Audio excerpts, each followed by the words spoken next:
Have you ever noticed that when you're sitting down, your mind isn't? Before I became a mom, I thought being busy meant doing things. Motherhood had taught me that sometimes the busiest place isn't in my calendar, it's in my mind. It feels like having 50 tabs open and none of them ever completely closing. Tab 1, today's responsibilities. The first tab opens before I've even gotten out of bed. The questions begin immediately. What am I making the girls for breakfast? What are we learning today? Should we do math first? Or maybe a craft? Maybe we'll spend some time outside. Go to the park. What can I do today? That's not only educational, but something they'll remember. What am I making for lunch? Did I take something out of the freezer for dinner? Ugh, I still have laundry to fold. Did I wash those water bottles? Did I refill them? Are the library books back? Are they due this week? Did I give the girls their vitamins? What hairstyle should I do today so we can get out of the door a little quicker? Do we need groceries? What are we running low on? It's this endless checklist before my feet even hit the ground. A normal morning in our house starts. I wake up, I wake the girls, I wake the girls up with kisses and ask them what they like for breakfast, or my wife takes a turn. After that, I enjoy my morning coffee. Before the day really begins, I like to step outside for a few minutes to ground myself. And almost instantly, my mind starts planning again. What are we going to learn today? What can we create together? What memory are we going to make?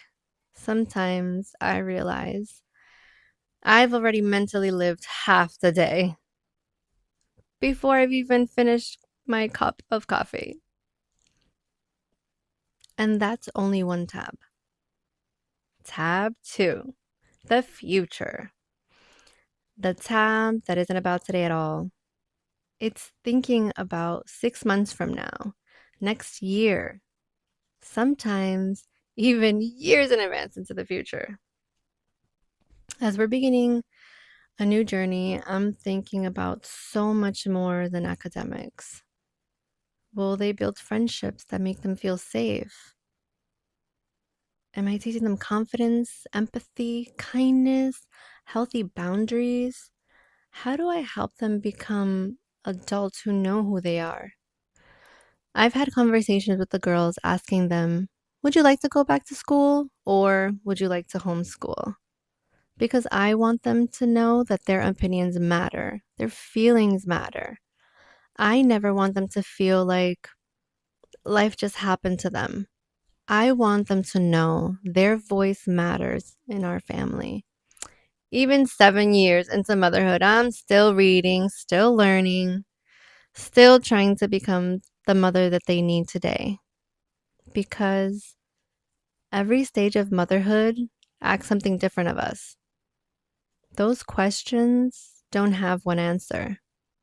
They're questions I carry with me every single day because I know I'm not just raising children, I'm helping shape future adults.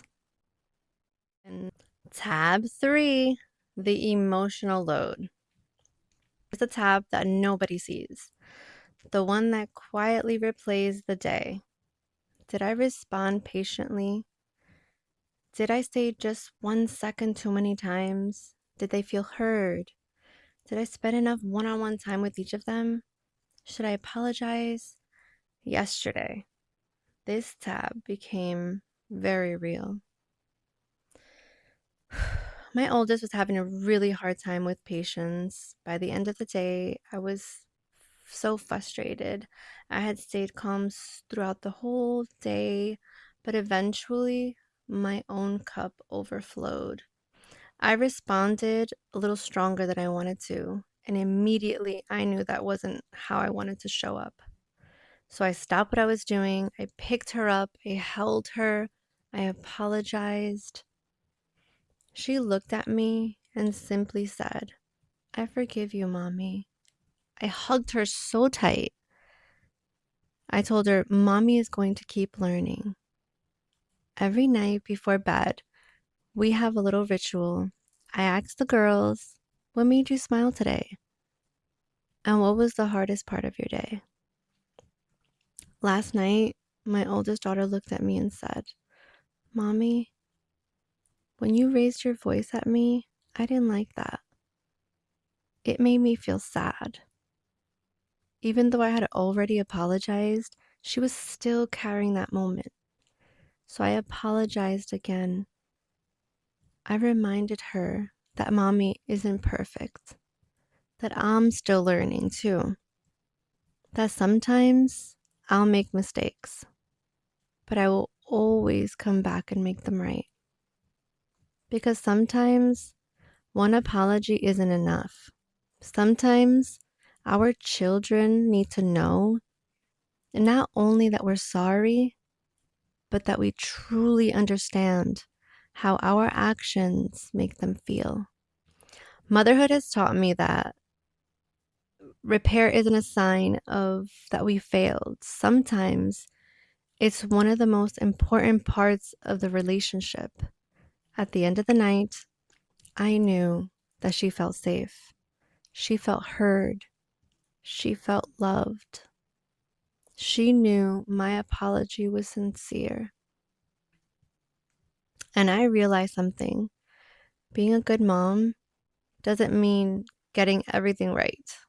Sometimes it means having the courage to come back and making it right. Then there's another tab, the invisible planning. Last week, we decided we were going to spend the day at the water park. From the outside, it sounds so simple. We're going to the water park. But the moment we decided, the tab started opening. Okay, I need to make breakfast, start heating up lunch. I should probably pack dinner too. Snack boxes. Gotta bring extra snacks because somehow swimming makes our children hungry every 20 minutes. Fill the water bottles. Do I have the towels? Swimsuits? Dry clothes? Sunscreen? Goggles? I have to comb everyone's hair before we leave to avoid those pool knots. Then another thought pops into my head. What if they fall asleep in the car on the way home? No, no, no, no, no. I try to keep them awake because bedtime goes way smoother like that. And another thought. What if they get hungry again after all the snacks? The what ifs. One after the other, one after the other. A normal morning for us starts the same way. I make breakfast, or my wife makes breakfast, and then snuggle up Buttercup while I enjoy my morning coffee. It's one of my favorite parts of the day. While we're cuddling, I'm already mentally planning what's ahead. One load of laundry into the washer, move the other one into the dryer. My girls always want to help. "Mommy, can I press the button? Can I load this open?" I make their strawberry mango smoothies. Someone asks for another snack. Someone else needs help finding something. And while all that is happening, my brain is still making sure we have everything we need before we leave the house. By the time we finally pull out of the driveway, I have already mentally lived the entire day. And that's when it hit me. Most of this work is invisible.